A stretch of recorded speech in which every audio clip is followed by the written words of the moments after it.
पंडित जी के पास में धन बहुत था, सब कुछ था, लेकिन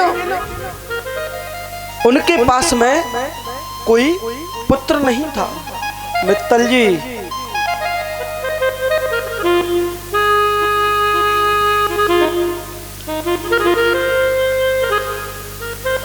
तो पंडित आत्मदेव जी के पास में कोई पुत्र नहीं था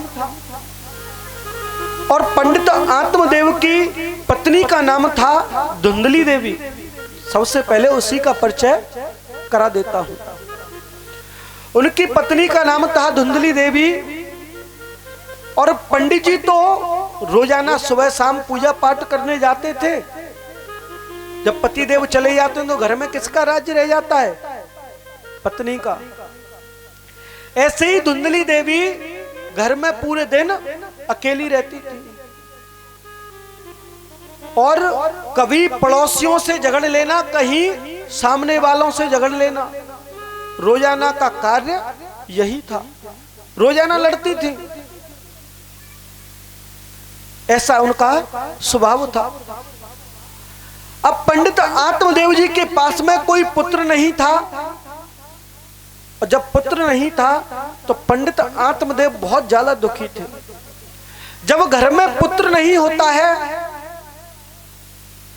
जब घर में पुत्र नहीं होता है तो सबसे बड़ी टेंशन हो जाती है, सबसे बड़ी टेंशन हो जाती है। अब पंडित आत्मदेव जी बहुत दुखी थे।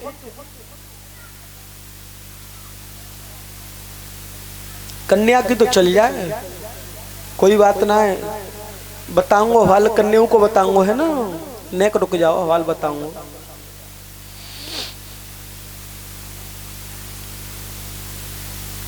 अब मैं कथा और भूल गया, कहाँ चल रही थी कथा? अच्छा, तो ध्यान से सुन रहे हैं ना। तो पंडित आत्मदेव जी के घर पर कोई पुत्र नहीं था और बड़े दुखी थे। जब घर में पुत्र नहीं होता है तो पड़ोसियों का आना चालू हो जाता है। अरे भाई पंडित जी, क्या बात है जो कि तुम्हारे घर में न तो पुत्र है, तुम्हारे घर में जो गाय है इसने, हम तो बहुत सालों से देख रहे हैं कोई बच्चा बच्चिया नहीं डाला, क्या बात है? तुम्हारे घर में जो तुलसी का बिरवा रखा हुआ है ये भी सूखा हुआ है, क्या बात है पंडित जी? पंडित आत्मदेव जी कहने लगे कि ऐसा है कि सेवा तो रोजाना करता हूं लेकिन पता नहीं क्यों जी बांझ रह गई है। चारा भी खिलाता हूं, सब कुछ करता हूं, पता नहीं इसने क्यों बच्चा बच्चिया नहीं डाला है।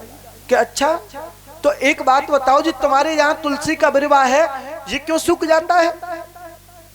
पंडित जी बोले कि देखो भैया, जल तो रोजाना देता हूं लेकिन मुझे नहीं पता कि जी क्यों सूख जाती है, क्या बात है? पंडित जी ने बता दिया कि मुझे नहीं पता क्यों सूख जाती है। का है वो मैया, मुझे बता दो।